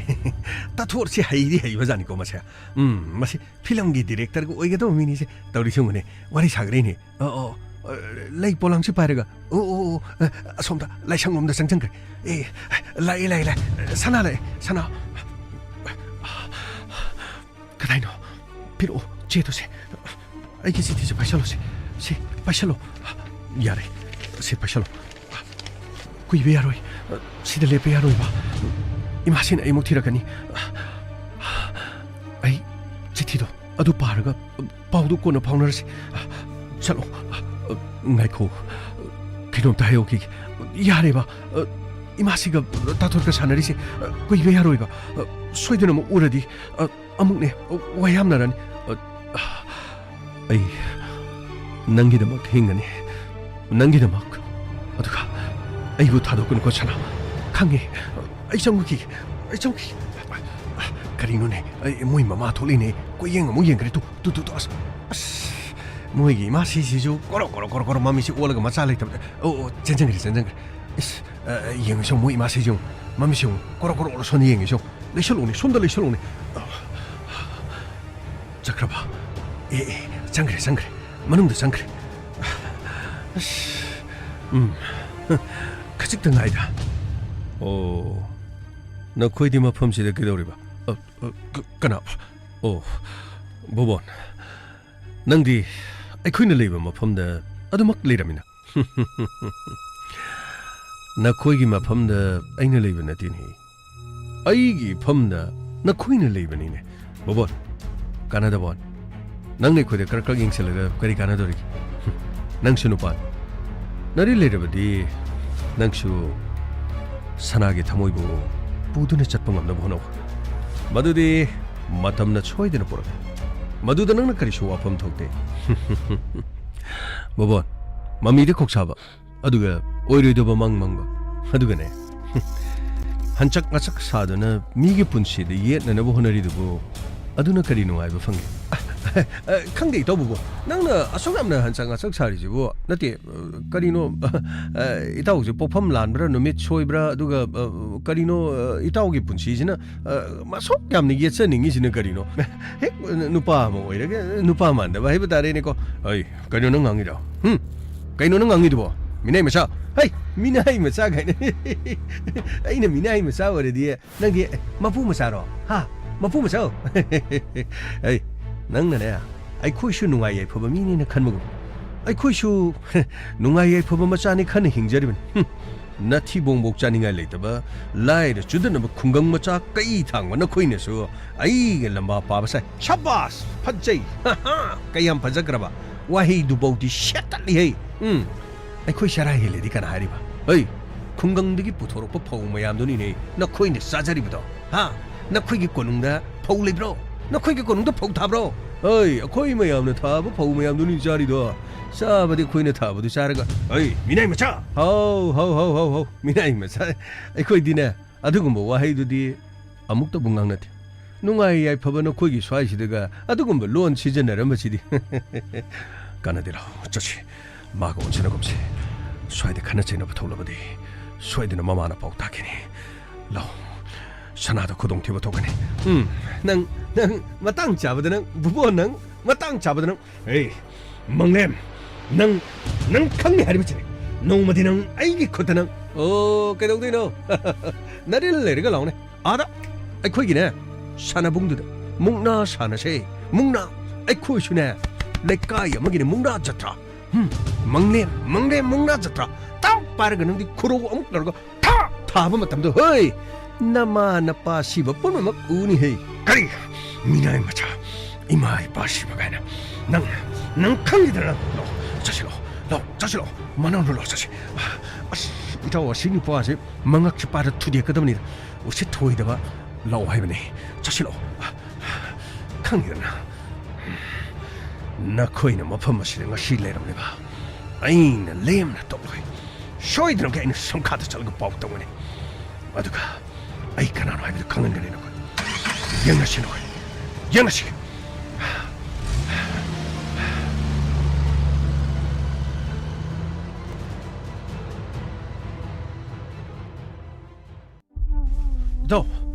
इथो कराई लेगी नंबो ऐसिद लई नंग नमसे येना खादा फजना फमदन मु लेरम अइना मु कोइसे थिरि तथोथो इंगोंदा चिठी मा फिरे से यंगो तो सेमति यंगो कनाना पिरकपो चिठिनो से अमतु पाओ बसे सिदी तथोनि रपा माने तथोनि रपने मी अमतु पाओ मी अस करी दौरे हाइनोबा अखोइना खनाबदो चुमे नाहानगी थौदोक्तुदगिने लोइना वाथोकसि चावरे याद्रिन तौरिसि लुहुंगनबगी सिल्ले हेब्र केनो हाइ करी हाइबा यंगो अमतु पाओ तामाले करी हाइदोंनो खंगति नाहानगी थौदोक्तुदगी नखोइदि ताबोबोनगा खनागेना तौग्र माले ताबोबोनदो अइंगोंदसु कइनो याम हाइरम ताबोबोना अमुक संखादा लोइना तम्बर खंगति खरा अमुक कोमथोक्तना लाइ खुरुंबा पुथोरकपनि अदुबु नुमित अदुदगी मै हौदना सौख्रे अदुगा ताबोबोनगा सनागा लुहोंगनी हाइदना वारोइ पोट फोबो पुरने हाइब्र कइनो वा ngangnaba लोइख्रे करी बोबोनगा अदुनिमी चिठीसु पारोबदेने कोक लोइ ngawre दे कइनो खंगति तो नथि हुजिपु मागा उनबगी तंजा फंगदि ताप पारगा इतो चिंगमा पुरदन वाथोक यो हौजिति मतौ करमना मागा उनगने मागा कोइगा पाउ फाउनबा सुंगमथि अदुगा करिनो हजिक तौगदोरसि अस मखादुम तो पाउने मखादुम मतेम तो पाउबा तमले वाफम सेमो पुरेमना तारगा करिमो हाइदिन अस आइदिने नखोइगे खनमदा आइ पुंगाव ngaw करिनो आइ तो फंगबा मथा खंगद्रिद माबोय कोइना मो उनबा याबसु नथि अदुगा मतौ करमना इन मो मखोइगे मुंगददा मु चंगन थांगै सेंना मो लोहोंगलनी हाइरदि आइ अमुक चंगबा यान लोहोंबगी चंगबदुददि माबु कौथोलगा मतौ करमना इन पुथोरकनी मधुददि मी सोइदना सिनन आइ खंद्रे वाफमसे खरा तंबिरो करी महक लोहोंगलनी हाइबा अदुसु बुबोनगा अदुगा बुबोना पुमनमक सिनबा करिनो हौजिक तौगदबसि करिनो अदुदि मतौ करमना मागा उनगनी महक मतौ करमना उनगनी लोहोंबसिबु महकना सोइदना याखिगदोरिब्रा इता करिनो हजिक आइ तौगदबसि हाइबि तमले करिनो इनो हजिक तौगदबसि अस खंद्रेदा माबु युमदा चंग खुदांग पारे चिंगु याबसु नति अदिगे मो तथोन मु कोथोबु याबसु नति ना थोलकुदुदा खुदांग पारे कोक गारीदा हपचलो पु लागे यानि नंग मरोल मनु पा थोक्तबने हुजिकपु वारोइ पोट पुरनी हाइब्रा पुरे हाइब्रा कइनो अदुददि मिगे खुदांग पाइरुबुददि मौ अमुबु युमनाक सगै मगे मु नोइ मुंगदसु वा मु ngangnarani अस खंद्रेदा वाफमसे आई कोक ngawsalo म्यावसले नथे करिनो प्लान अमा सिलो अखोइ चटननबा करिनो मखनसे मा मिगल होंखिबदि यारोय आइबु थादोक्तुना चटखिबदि यारोय मा आइबु थादोक्तुना चटखिबदि यारोय यारेसे करिनो मदे अखोइ खनसे अस करिनो हजिक तौदोरिसिबो अस कनाइदरो चलो मयुमदा चंगगा नते थांगतेन पारगा हानरुगदुबु ngarin तौरिसिबो अस असी पुरोंसि बुबोनसिनो मु प्लान से तौबु ओइलेरमिनि तौरिसे वारी सिगी मखा हयेंग अमुक ताबिरसि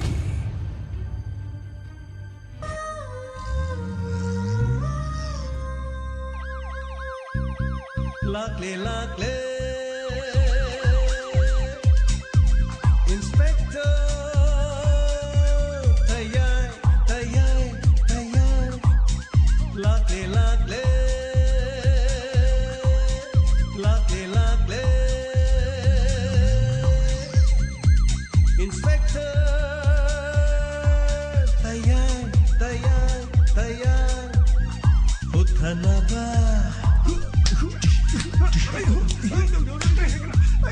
Kanbinaba. Thank you, sir. Welcome. Uthanaba Kanbinaba. Inspector Tayang Lakle Inspector Tayang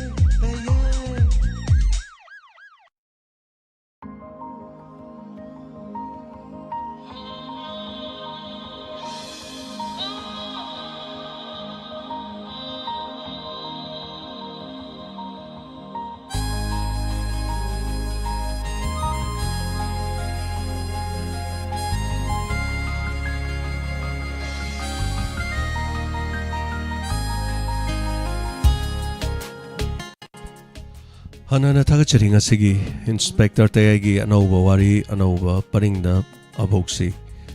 anauba tangkak amani mamangda takiba wari singdagi yamna top wari ma haiba tare adaga wari sida matau karamna Tayai yorkodoino adaga wari sida matau karamna gangwai yorkodoino wari sidum lakini haiba tare. Thank you so much.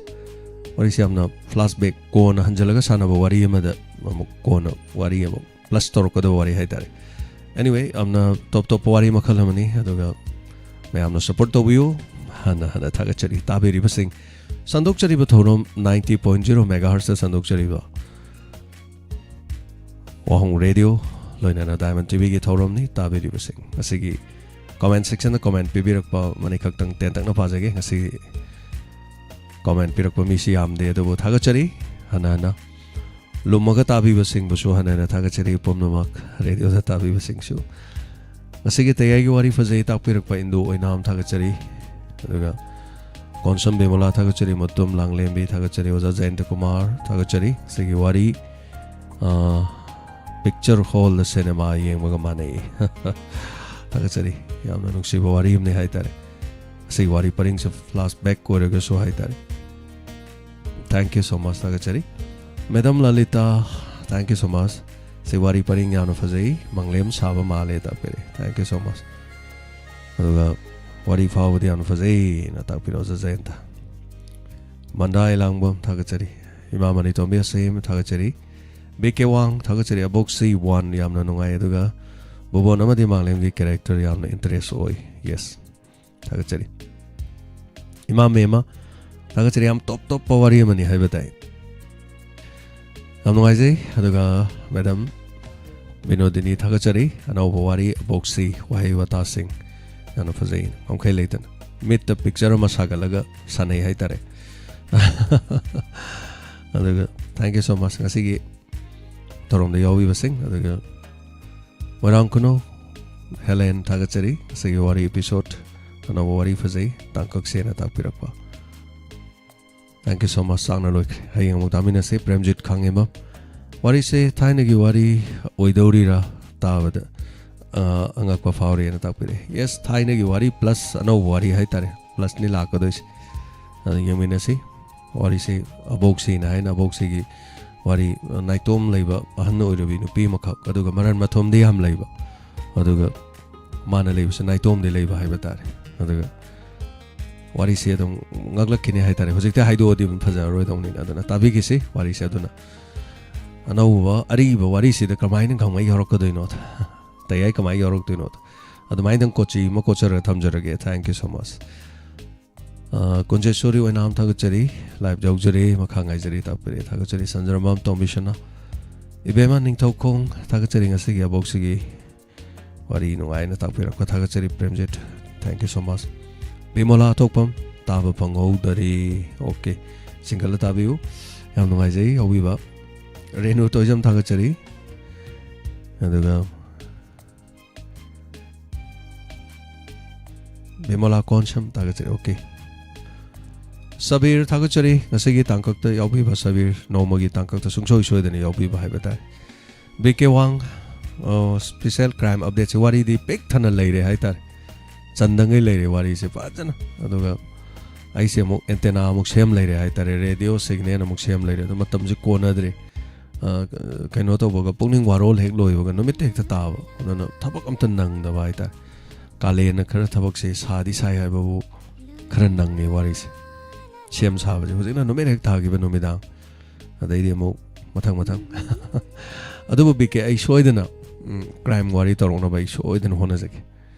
ꯑꯗꯨꯒ Sabir thank you ꯁꯣ ꯃꯆ ꯕꯤꯃꯂꯥ ꯀꯣꯟꯁꯝ ꯊꯥꯒꯠꯆꯔꯤ ꯏꯟꯗꯨ ꯊꯥꯒꯠꯆꯔꯤ ꯑꯗꯨꯒ ꯗꯤꯅꯆꯟꯗ꯭ꯔ ꯀꯩꯁꯥꯝ ꯊꯥꯒꯠꯆꯔꯤ ꯅꯨꯡꯉꯥꯏꯅ ꯇꯥꯖꯔꯦꯅ ꯇꯥꯛꯄꯤꯔꯛꯄ ꯂꯥꯏꯁ꯭ꯔꯝ ꯔꯥꯙꯥ ꯌꯥꯝ ꯇꯣꯞ ꯇꯣꯞꯄ ꯃꯍꯥꯎ ꯑꯃꯅꯤ ꯁꯨꯝ ꯍꯥꯠꯅꯕ ꯁꯨꯅꯕꯗ ꯋꯥꯔꯤꯁꯤꯗ ꯈꯤꯇꯪ ꯆꯪꯖꯟꯖꯔꯛꯄꯅꯦ ꯍꯥꯏꯇꯥꯔꯦ ꯑꯗꯨ ꯋꯥꯔꯤꯁꯦ ꯑꯗꯨꯝ ꯂꯨꯔꯛꯈꯤꯅꯤ ꯍꯥꯏꯇꯥꯔꯦ ꯑꯗꯨ ꯃꯥꯏ ꯁꯨꯝ ꯍꯥꯏꯖꯔꯒꯦ ꯌꯥꯝ ꯀꯟꯅ ꯍꯥꯏꯗꯣꯛꯑꯗꯤ ꯍꯌꯦꯡ ꯇꯥꯕ ꯅꯨꯡꯉꯥꯏꯔꯣꯏ ꯊꯦꯡꯛ ꯌꯨ ꯁꯣ ꯃꯆ ꯑꯗꯨꯒ ꯊꯥꯒꯠꯆꯔꯤ ꯕꯤꯃꯂꯥ ꯀꯣꯟꯁꯝ ꯊꯦꯡꯛ ꯌꯨ ꯁꯣ ꯃꯆ ꯑꯗꯨꯒ ꯔꯅꯕꯤꯔ ꯋꯥꯡꯈꯦꯝ ꯊꯥꯒꯠꯆꯔꯤ ꯇꯨꯝꯂꯤꯉꯩꯗ ꯇꯥꯖꯍꯧꯗ꯭ꯔꯦ ꯍꯣꯏ ꯑꯗꯨ ꯆꯤꯡꯈꯠꯂꯒ ꯑꯣꯏꯔꯁꯨ ꯁꯣꯏꯗꯅ ꯇꯥꯕꯤꯌꯨ ꯌꯥꯝ ꯅꯨꯡꯉꯥꯏꯖꯩ ꯑꯗꯨꯒ ꯊꯦꯡꯛ ꯌꯨ ꯁꯣ ꯃꯆ ꯃꯌꯥꯝ ꯏꯕꯦꯃꯟ ꯏꯊꯣꯛꯈꯣꯡ ꯃꯟꯗꯥꯏ ꯂꯥꯡꯕꯝ ꯁꯥꯔ ꯃꯀꯣꯛꯇꯒꯤ ꯇꯥꯍꯧꯗ꯭ꯔꯦ ꯃꯀꯣꯛꯇꯒꯤ ꯁꯣꯏꯗꯅ ꯆꯤꯡꯈꯠꯂ ꯇꯥꯕꯤꯌꯨ ꯋꯥꯔꯤꯁꯦ ꯃꯀꯣꯛꯇꯒꯤ ꯄ꯭ꯂꯣꯠ ꯑꯃꯈꯛ ꯁꯥꯒꯠꯆꯕꯅꯦ ꯍꯥꯏꯇꯥꯔꯦ ꯌꯥꯝ ꯆꯝꯕ ꯑꯗꯨꯒ ꯁꯣꯝꯇ ꯀꯔꯛ ꯂꯥꯛꯁꯜꯂꯛꯀꯗꯕ ꯋꯥꯔꯤꯅꯦꯅ ꯑꯗꯨꯝ ꯍꯥꯏꯖꯒꯦ ꯏꯁꯥ ꯏꯊꯟꯗ ꯍꯦꯛ ꯊꯥꯒꯠꯆꯔꯒ ꯊꯦꯡꯛ ꯌꯨ ꯅꯥꯎꯔꯦꯝ ꯀꯕꯤꯇꯥ ꯊꯥꯒꯠꯆꯔꯤ ꯋꯥꯔꯤꯁꯦ ꯅꯨꯡꯁꯤ ꯃꯈꯥꯡ ꯍꯥꯏꯖꯔꯤꯅ ꯇꯥꯛꯄꯤꯔꯦ ꯊꯦꯡꯛ ꯌꯨ ꯁꯣ ꯃꯆ ꯌꯥꯝ ꯅꯨꯡꯉꯥꯏꯖꯩ ꯑꯗꯨꯒ ꯃꯇꯝ ꯑꯃꯗ ꯑꯩꯅ ꯃꯌꯥꯝꯗ ꯔꯤꯂꯤꯐ ꯀꯦꯝꯞꯇ ꯂꯩꯕꯁꯤꯡꯅ ꯏꯁꯩ ꯁꯛꯄ ꯍꯥꯏꯕ ꯇꯥꯔꯦ ꯅꯨꯡꯁꯤꯔꯕ ꯏꯆꯥꯁꯤꯡ ꯔꯤꯂꯤꯐ ꯀꯦꯝꯞꯇ ꯂꯩꯕ ꯀꯛꯆꯤꯡ ꯈꯨꯅꯧꯒꯤ ꯔꯤꯂꯤꯐ ꯀꯦꯝꯞꯇ ꯂꯩꯕ ꯏꯆꯥꯁꯤꯡꯒꯤ ꯏꯁꯩ ꯑꯃꯈꯛ ꯅꯝꯈꯤ ꯏꯁꯩꯁꯦ ꯂꯣꯏꯁꯤꯟꯕ ꯉꯝꯗꯅ ꯑꯗꯨꯝ ꯂꯩꯈꯤꯕꯅꯤ ꯑꯗꯨꯅ ꯏꯁꯩꯁꯦ ꯍꯌꯦꯡ ꯄꯤꯛꯆꯔꯥꯏꯖꯦꯁꯟ ꯍꯥꯏꯇꯥꯔꯦ ꯍꯌꯦꯡ ꯔꯦꯀꯣꯔꯠ ꯇꯧꯖꯒꯅꯤ ꯃꯌꯥꯝꯗ ꯁꯨꯝ ꯇꯝꯖꯕꯅꯤ ꯃꯌꯥꯝ ꯑꯩꯈꯣꯏ ꯅꯨꯡꯁꯤꯕꯤꯗꯅ ꯃꯌꯥꯝ ꯁꯞꯄꯣꯔꯠ ꯇꯧꯕꯤꯌꯨ ꯑꯗꯨꯒ ꯑꯩꯈꯣꯏꯒꯤ ꯏꯆꯥꯁꯤꯡꯅ ꯁꯛꯄ ꯏꯁꯩ ꯍꯥꯏꯕ ꯇꯥꯔꯦ ꯆꯔꯣꯏꯅ ꯇꯦꯇꯨ ꯈꯣꯡꯂꯛꯂꯦꯅ ꯇꯧꯕ ꯏꯁꯩꯅꯤ ꯑꯗꯨꯒ ꯏꯁꯩꯁꯤ ꯑꯩꯈꯣꯏꯒꯤ ꯂꯣꯏꯅꯃꯛ ꯔꯤꯂꯤꯐ ꯀꯦꯝꯞꯇ ꯂꯩꯕ ꯉꯥꯛꯇꯅ ꯁꯛꯄ ꯏꯁꯩꯅꯤ ꯏꯁꯩꯁꯦ ꯔꯤꯂꯤꯐ ꯀꯦꯝꯞꯇ ꯂꯩꯕ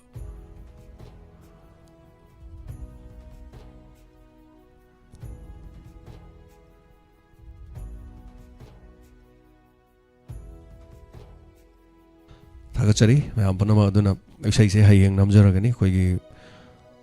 ꯈꯦꯕ ꯆꯤꯡꯒꯤ ꯅꯥꯄꯣꯝꯗ ꯅꯝꯖꯔꯅꯤ ꯑꯗꯨꯒ ꯔꯤꯂꯤꯐ ꯀꯦꯝꯞꯇ ꯂꯩꯕ ꯅꯨꯡꯁꯤꯔꯕ ꯏꯆꯥꯁꯤꯡꯁꯤꯅ ꯁꯛꯄꯤꯁꯨ ꯑꯩ ꯄꯤꯛꯆꯔꯥꯏꯖꯦꯁꯟꯗꯤ ꯀꯣꯟꯅ ꯑꯦꯗꯤꯠ ꯇꯧꯔꯒ ꯁꯣꯏꯗꯅ ꯎꯠꯆꯔꯛꯀꯦ ꯃꯌꯥꯝ ꯄꯨꯝꯅꯃꯛ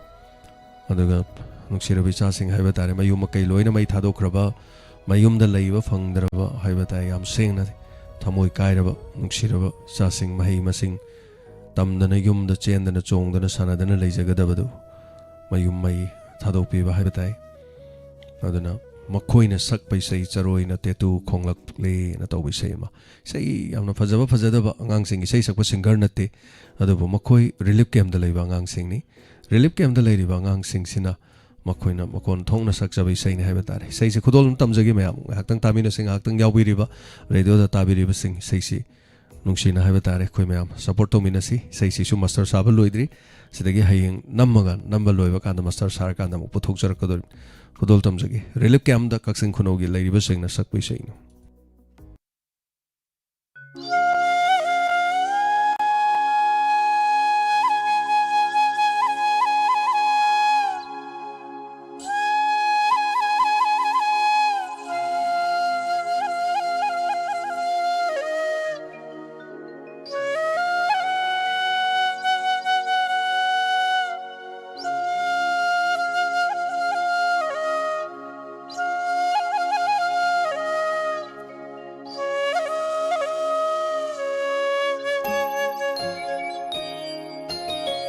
चरोई नटे तू खोलले वागना लांबा चेलले चरोई नटे तू खोलले वागना लांबा चेलले हौरो मी cup थोक्लो नोंसारे Hauro mikap toklo nusare Ningay dana tungkol talanu Ningay dana tungkol talanu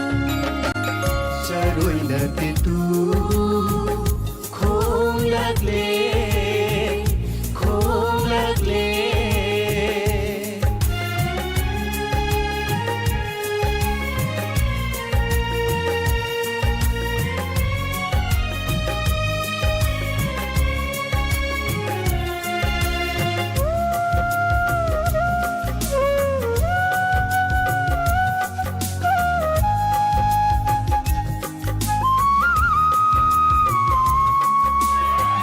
Mikap mirap kolna nilagde May tay siya nugijat temsing naragle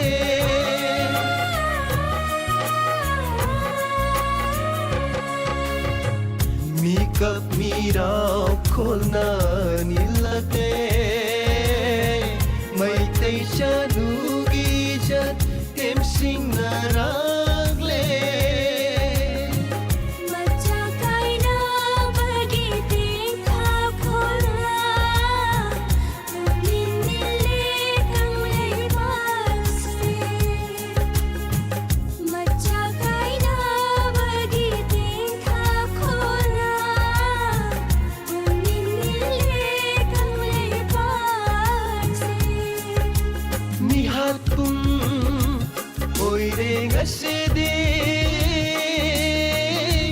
Sahing chaba singi mihat pung hoy re ngaside sahing chaba singi ni ngai dana tungkol talanu ni ngai dana tungkol talanu saroy na tu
Bakang lay pagperi Laklo may tay nong sare Ning tamla Haura sila'y koy na Sing na bayade taglasi Manghalasi Yeg na bakang lay pagperi Laklo may tay nong sare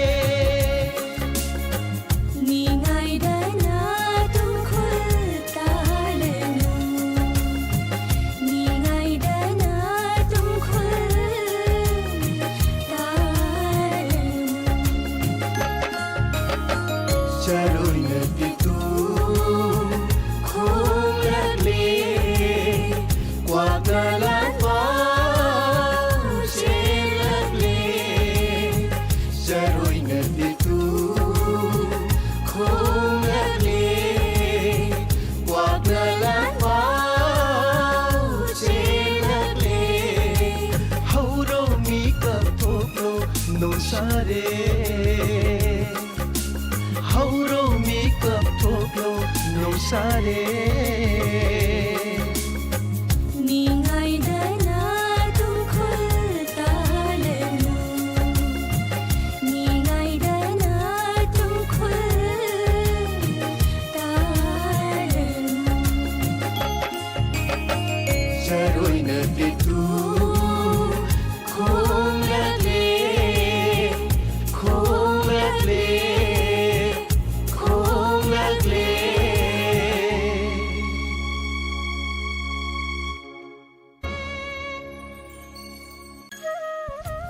Thagachari Hanana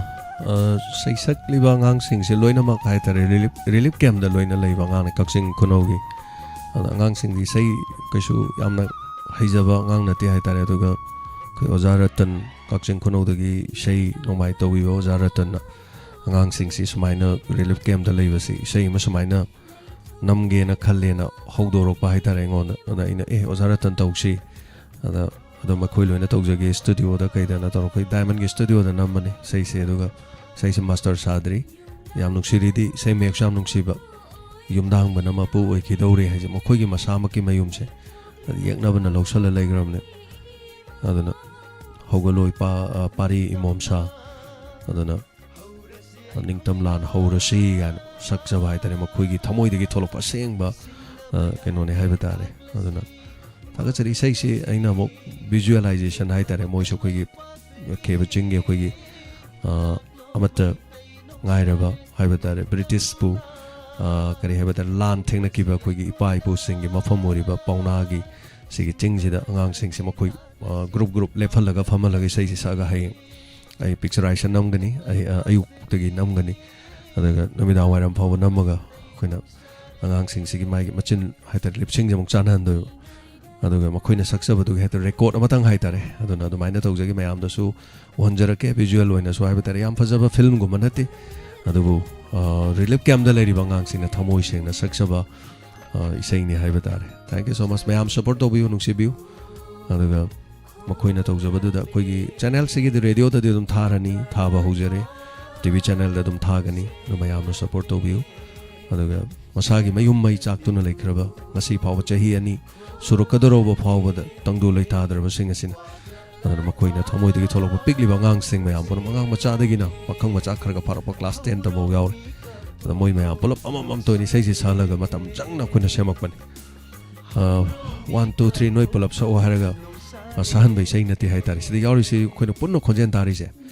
Puno Punjan Baywane, record of Wakanda, the Anganga, Manamakok de Loibo, Mokok de Loibo, Mokok de Loibo, Mokok de Loibo. Angang taraga tare tripod pull up to do sakalak pani say aduna matam khar sangre adu soidana fajaba film amagi saigu madinate adu aseng ba thamoi gi thamoi kairaba singi sei amakangni kana mayam support to minasi thagachari hanara ngasigi damakta di sandokchari ba thoram matang ase loisinjage loinana ngasigi thoram asigi makhatara koda iscom da mak sandokchagani adaga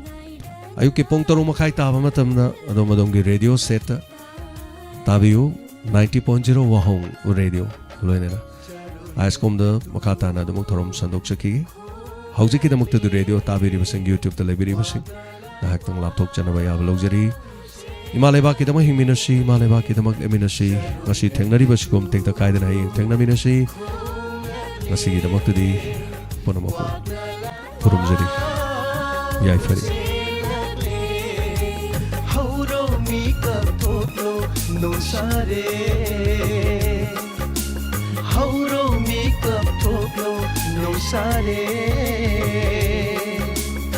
Ningai dana tum khulta lenu Ningai dana tum khulta lenu Saroina de tu